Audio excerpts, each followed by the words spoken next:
Dr. Jonathan Fowler, welcome to the Human Capital Innovations Podcast. Thank you, John.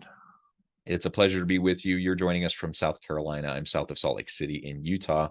And today we're going to be talking about developing a data culture in order to best leverage your human capital. Organizations for a long time have been talking about the importance of data analytics, people analytics, and making more data-informed decisions. Yet, it's been my experience that most organizations still continue to really struggle in this area, knowing what to measure, how to measure it, how to actually utilize the data that they collect in a meaningful way to drive improvement.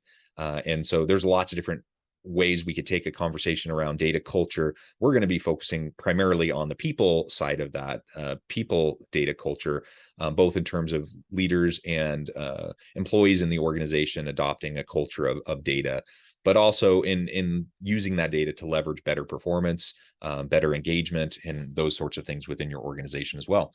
As we get started, I wanted to share Jonathan's bio with everybody. Jonathan Fowler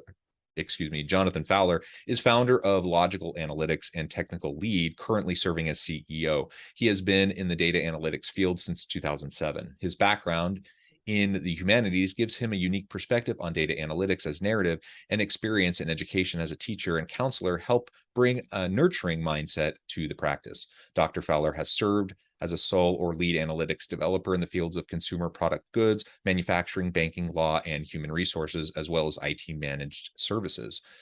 He has worked at both the team lead and individual contributor role in data engineering, data integration, predictive analytics, and data visualization.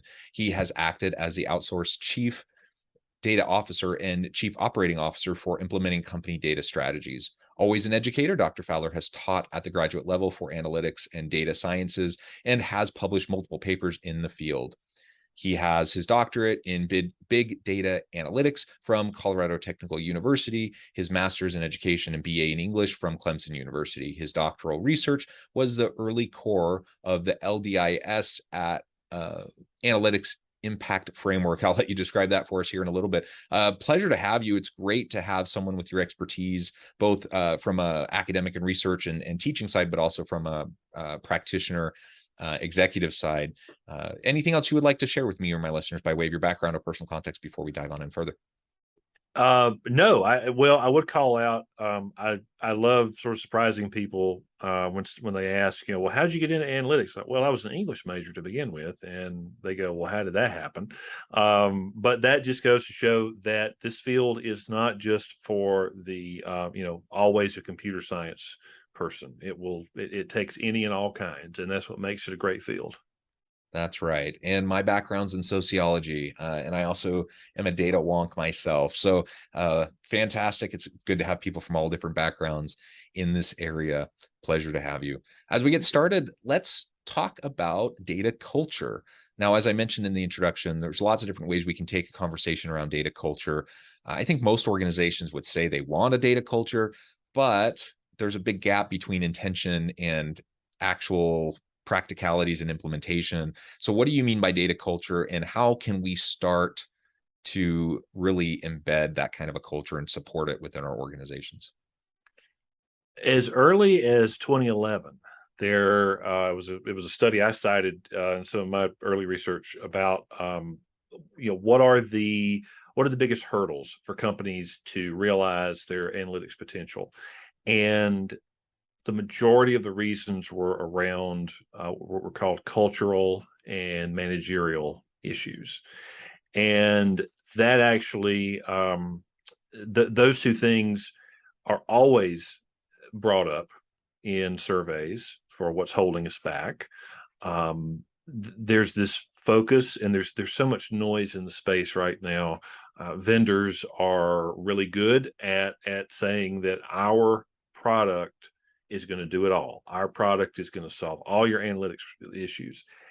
And for the uninitiated, for your regular business owner, you go, okay, well, let's get that right. And then you realize that, okay, for me to install and run and implement this package for analytics, let's say we spend a lot of money on Tableau or Looker or something, we realize, wait a minute, our data actually has to be clean to get in there. And if you take even a step back from that, well, data gets clean and is utilized properly, and tells us what it needs to tell us, because we actually generate that data and we have guardrails around it, and we understand that we're all kind of working toward the same goal here. That's the data culture. And so we're missing, it's, what capital expenditure can we make to make all of our problems go away? Whereas it's like, that's a quick fix, right? As opposed to, well, what do you mean I need to have a glossary for abbreviations? What do you mean I need to have clear roles and responsibilities and data owners and stewards? This sounds like HR stuff. This isn't data stuff. Let me give you money and you install some software for me to use and go away. That's what we're missing. That's the problem, which leads to us missing the data culture. Yeah, it's so interesting. And you talked about data cleaning, for example. Mm-hmm. Now, for data wonks like you and I, we probably are, our spidey senses go off, whenever Right. we start to talk about the quality of data. And having clean data actually is a really challenging thing.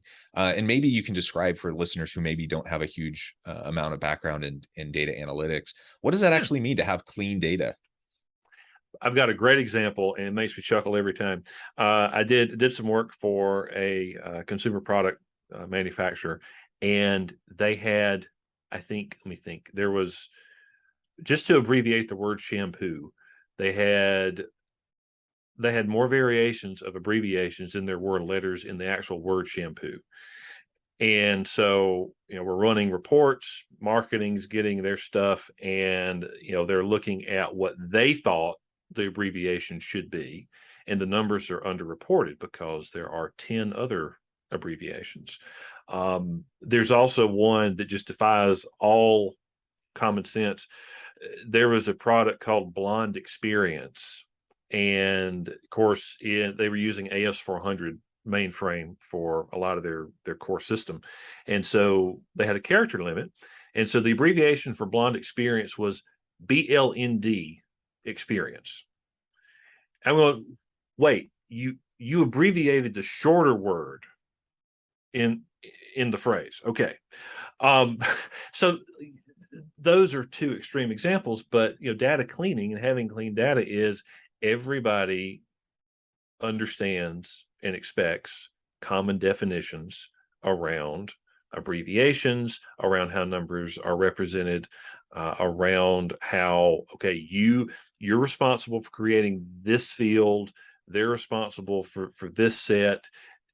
Just anything that would lead to a data set giving oddball numbers for no known reason, that usually falls into data cleansing, because it's usually somebody misspelled this, or somebody fat fingered that, and we've all done it.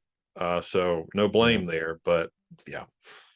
Yeah. So, I mean, garbage data in, garbage results out. And exactly, if you don't go through the process, like you said, in your examples, massive underreporting. So you're trying to make business decisions without actual data. I mean, you'd be better off, just making decisions completely blindly than following the results, that aren't actually accurate. And so right. it's a big challenge. And anyone who's worked in data a lot, that can take a lot of time.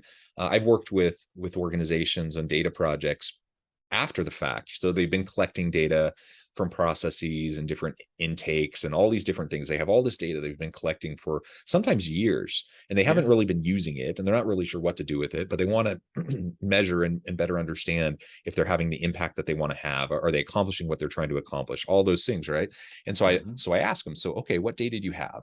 There was one organization where they share that with me. It took better part of 6 months just to get everything into a usable format to then actually be able to do something with it, right? And in that instance, I mean, they're probably better off at that point just scrapping everything and putting things in place and starting fresh, putting, with a good process with good data in the first place.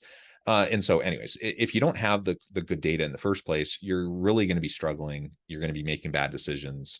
And So that data culture around making sure that everyone takes ownership, like you said, you have data owners, data stewards, that everyone is sharing a common language around what they're doing and shared expectations.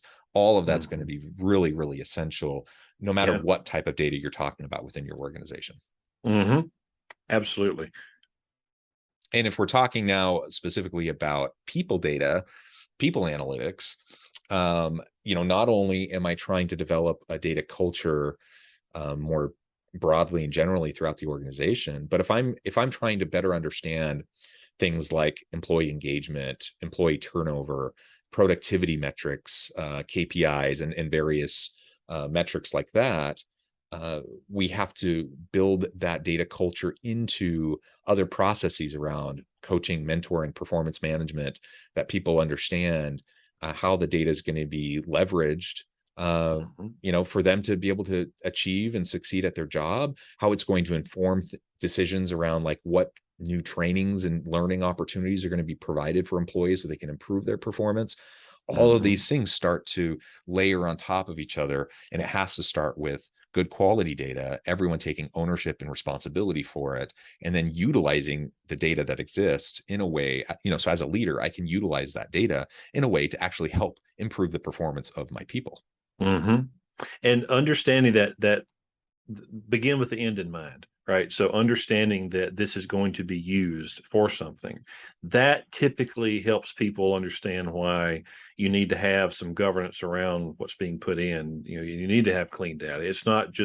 Data is not just a byproduct of business processes. It is the lifeblood of business processes. Yeah, and let's talk a little bit. You've already referred to some of the challenges with implementations, and sometimes it's just being completely naive and saying we're Yes. just going to throw some money behind this. It's going to solve everything. That spoiler alert, that's not going to work.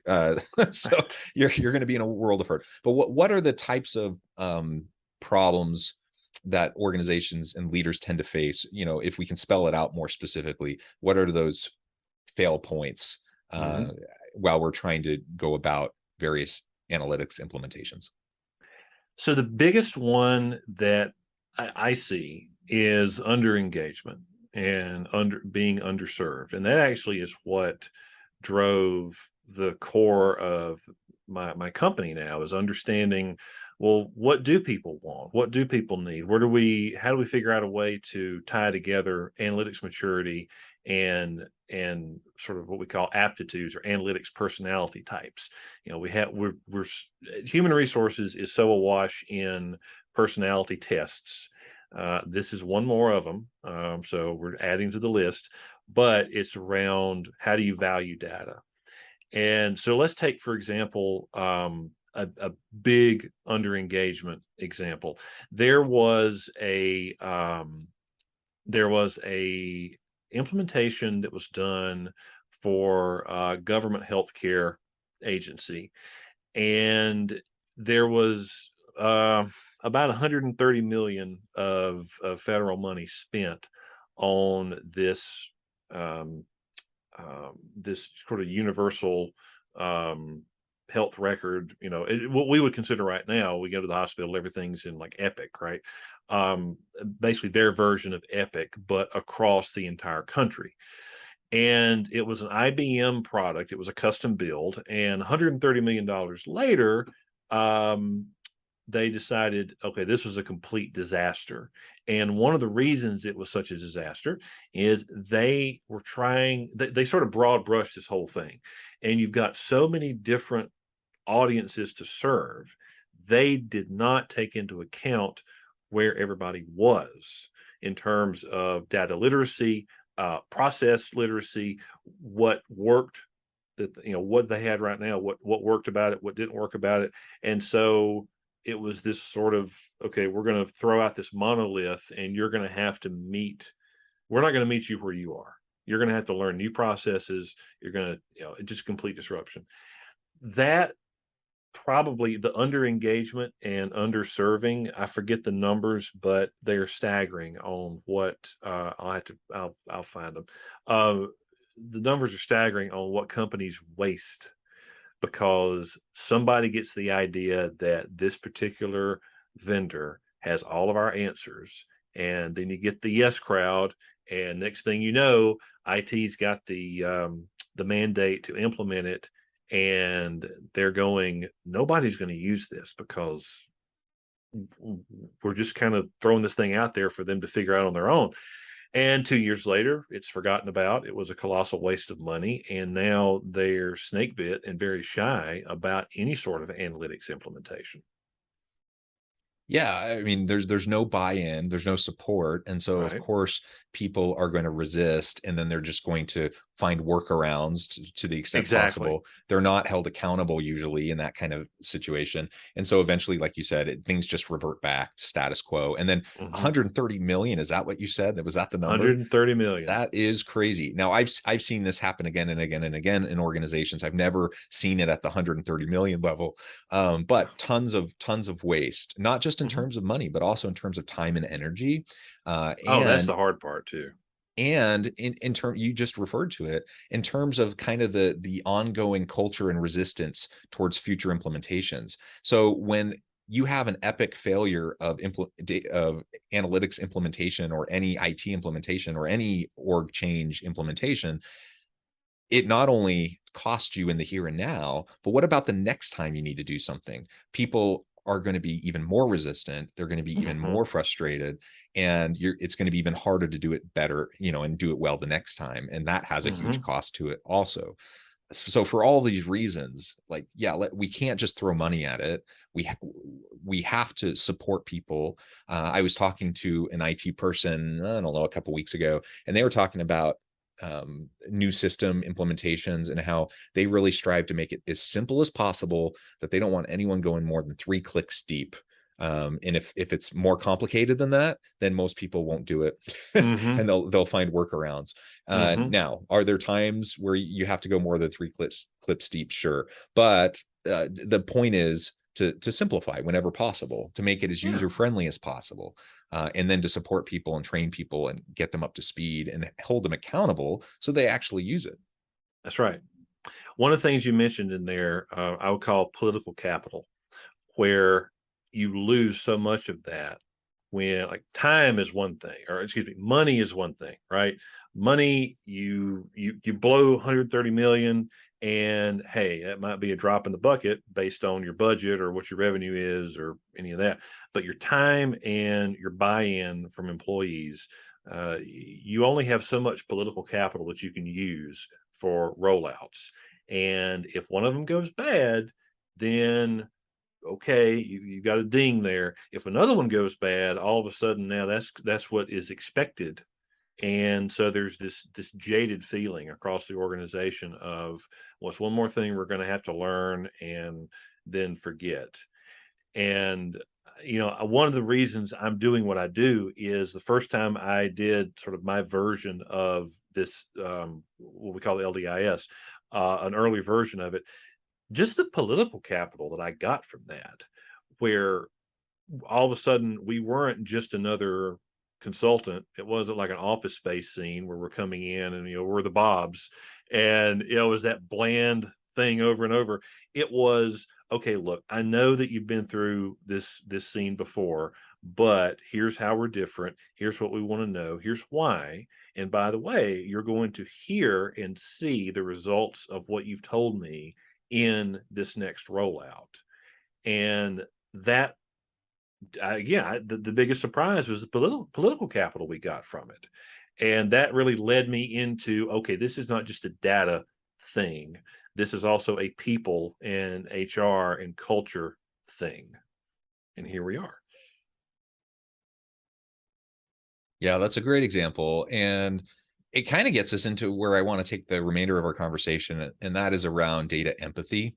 Mhm. Um, that's an important topic in and of itself. Tell us what you mean by data empathy, and then we can explore how we can go about supporting and developing that.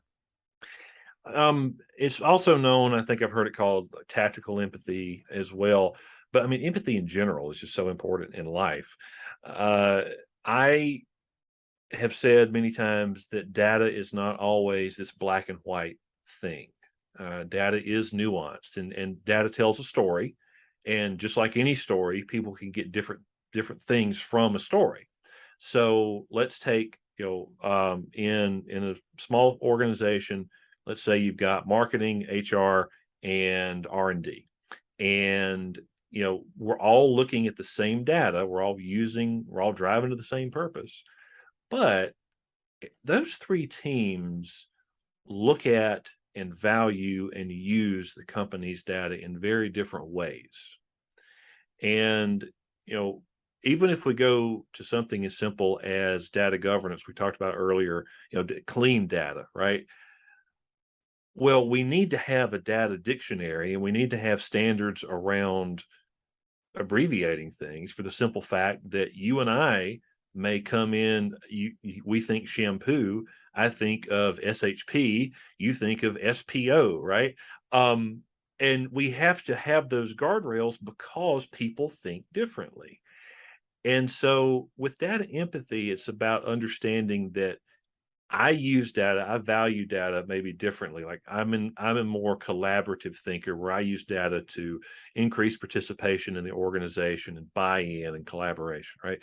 You may be more of the competitive type where you use data to make sure that we win the market. We're always on the cutting edge. You want to see KPIs and you want to see accountability. Well, we're in the same company. We're driving to the same goals, and it's okay for us to use data differently. Where it comes into play is if a consultant or vendor comes in and has a new ERP or a new BI tool to implement, they've got to really scratch both of our itches. And if all they talk about is commitment to the organization and this is going to help communication and blah, blah, blah, you're probably not hearing what you want to hear because you're thinking, well, how is this going to help me win in the market? And if all they talk about is that, I'm going, well, does this mean we're going to be purely, KPI driven and cold and hard now? What happened to fostering communication? So, just that one example, there's a really interesting dynamic happening there. And for anybody, not just a vendor who's wanting to implement something, but CEO, COO, department leads, HR, people team, you have got to be aware of that because I honestly feel like, and I hesitate to say this a lot, but we are rightly focused on team diversity and plurality. I think data empathy is one of those places that we could honestly look at that a little harder when we look at diversity and inclusion, because again, not to minimize any other parts of that, but hey, this is a material difference that maybe we're not giving enough attention to.